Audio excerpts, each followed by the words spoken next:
अस्सलाम वालेकुम, कैसे हैं आप सब। उम्मीद है कि आप सब खैरियत से होंगे, खुश होंगे। आज मैं अपनी यूट्यूब फैमिली के साथ शेयर करने जा रही हूँ एक ऐसी रेसिपी के जो आप बनाएंगे तो आपका दिल बहुत खुश हो जाएगा। और इस रेसिपी का नाम है चिली चीज़ गार्लिक टोस्ट। ये इतने मज़े के बनते हैं और बनाने में बेहद आसान होते हैं। तो चलते हैं रेसिपी की तरफ, रेसिपी स्टार्ट करते हैं। सबसे पहले मैंने ये लहसुन की कलियाँ ली थी, इनको मैंने छील लिया। छील के मैंने इनको चॉप कर लेना है। आपने इनको पीसना नहीं है, आपने सिर्फ इनको छुरी की मदद से चॉप करना है।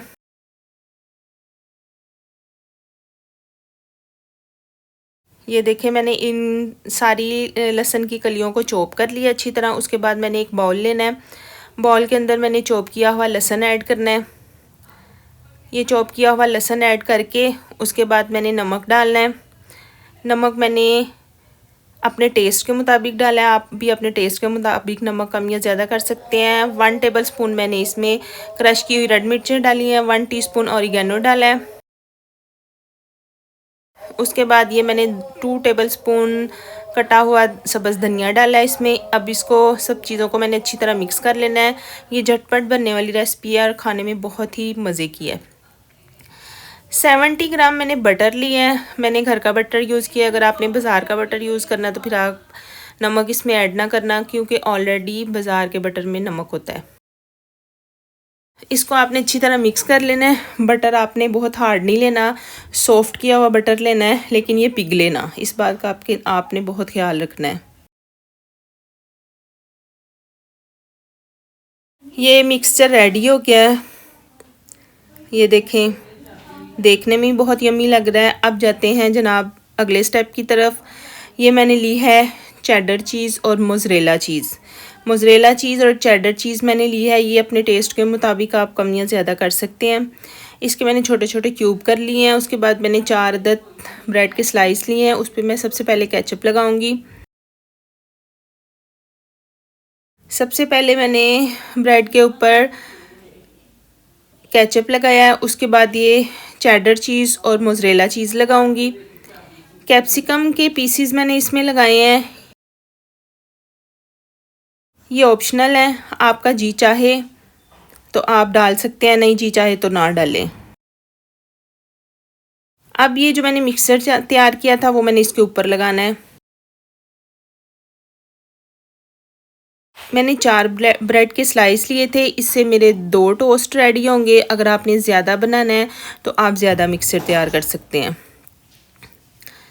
ये मैंने एक ब्रेड के स्लाइस के ऊपर ये मिक्सर लगा दिया है। अब मैंने दूसरे के ऊपर लगाना है। ये मैंने दूसरे के ऊपर भी ये लगा दिया है।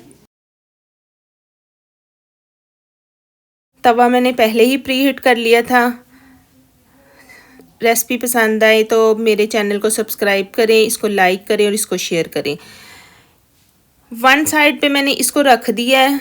तवा गरम करके आंच मैंने बिल्कुल स्लो कर दी थी, क्योंकि बटर जल ना जाए, इसलिए आंच इसकी बिल्कुल हल्की कर दी है तवे को गरम करके। अब मैंने इसको 2 मिनट के लिए एक साइड से कुक करना है। उतनी देर मैं ऊपर वाली ब्रेड स्लाइस पे ये लगा दूंगी मिक्सचर। 2 मिनट कुक करने के बाद मैंने साइड चेंज कर देनी है। आप देख लेना, अगर 2 मिनट में कुक नहीं हुआ तो आप 3 मिनट भी कुक कर सकते हैं, लेकिन इस बात का ख्याल रखिएगा कि फ्लेम आपका बिल्कुल स्लो हो। आंच तेज़ होगी तो ये जल जाएगा। वाह, देखने में बहुत यम्मी लग रहे हैं। ये आप बच्चों के लंच बॉक्स में भी बना के दे सकते हैं, टी टाइम में भी यूज़ कर सकते हैं। लें जी, ये टोस्ट रेडी हो गए हैं। ये हमारे टोस्ट हैं चिली चीज़ गार्लिक टोस्ट। देखने में ही बहुत डिलीशियस लग रहे हैं। और ये चीज़ जो है, ये देख के तो वैसे ही मुंह में पानी आ रहा है कि इतने मज़े के टोस्ट हैं। और देखने वाले भी ज़रूर इसको ट्राई करेंगे। आपने इसके पीसीज अपनी मर्ज़ी से कर लेने हैं, लंबाई के रुख करने हैं, क्यूब्स की शक्ल में करने हैं, जिस तरह चाहे इसके पीसीज कर लें। बहुत ही यम्मी और इजी रेसिपी है। उम्मीद है आप इसको ज़रूर ट्राई करेंगे। अपना बहुत सारा ख्याल रखिएगा और मुझे दुआओं में बहुत ज़्यादा याद रखिएगा। अल्लाह हाफिज़।